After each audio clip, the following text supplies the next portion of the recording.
संध्या एक शहर की लड़की थी, लेकिन उसकी शादी हापुड़ नाम के एक गांव में हो जाती है। वो अपने पति प्रताप और सास ससुर के साथ वहाँ रहती है। शादी के बाद वो एक दिन जब रसोई घर में जाती है तब, अरे यहाँ तो मुझे मिक्सी ही नहीं दिख रहा। सासू माँ से पूछती हूँ।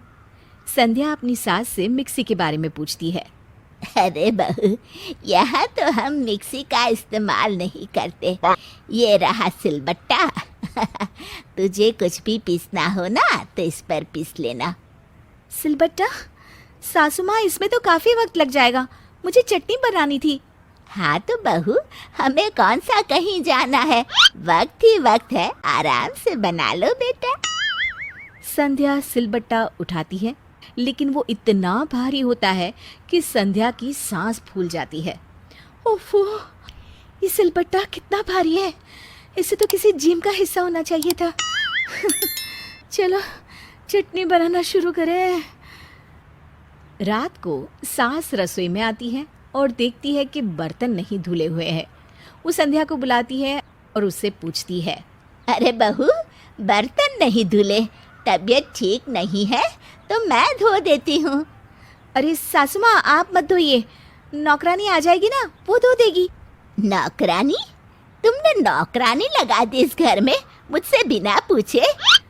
नहीं नहीं, मैंने नहीं लगवाई, वो तो आपने लगवाई होगी ना पहले से सासू माँ।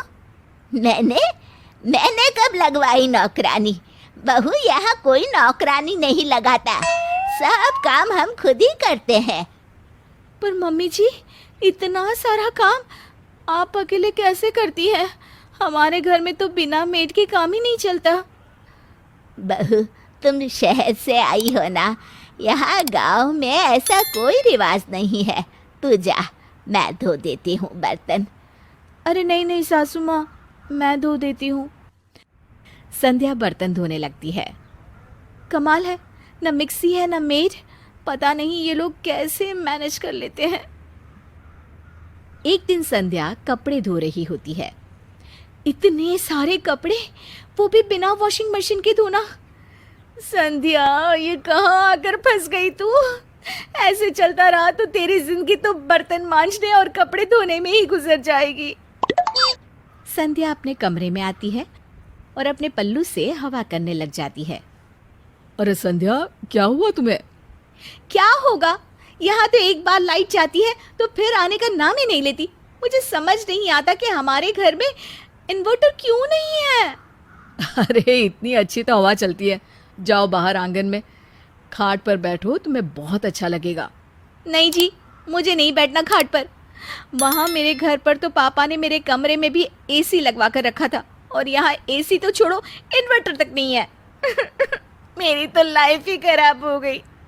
पापा ने अपनी दोस्ती के चक्कर में मेरी शादी इस गांव में करा दी। कैसे एडजस्ट करूंगी मैं यहाँ पर?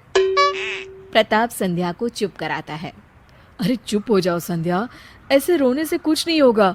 देखो, हमें अपनी परेशानियों का हल भी खुद ही निकालना आना चाहिए ना, है कि नहीं? आप तो चुप ही रहिए, आपको क्या पता, दिन भर सारा काम करती रहती हूँ मैं। ये सब बातें बोलने में अच्छी लगती है। मेरी तो मत मारी गई थी जो शादी के लिए हाँ बोल दिया। अगले दिन संध्या अपने घर का काम खत्म करके अपने कमरे में आती है तो उसे एक गिफ्ट दिखता है। अरे ये क्या है? संध्या उस गिफ्ट को खोलती है तो उसमें एक बैटरी फैन होता है। Battery fan? तभी वहाँ प्रताप आता है। हाँ, ये तुम्हारे लिए है, जब भी लाइट चली जाए ना तो तुम इसे इस्तेमाल कर लेना, पर रोना नहीं, ठीक है? संध्या को प्रताप की ये बात बहुत ही अच्छी लगती है और वो उसे गले लगा लेती है। मुझे माफ़ कर दीजिए जी, मैंने कल गुस्से में बहुत कुछ बोल दिया। जहाँ इतना ख्याल रखने वाला पति हो, वहाँ मैं थोड़ा तो एडजस्ट कर ही सकती हूँ। संध्या अब खुशी खुशी घर का सारा काम करने लगती है और अब उसे एडजस्ट करने में भी दिक्कत नहीं होती, क्योंकि उसके साथ उसके पति का प्यार जो होता है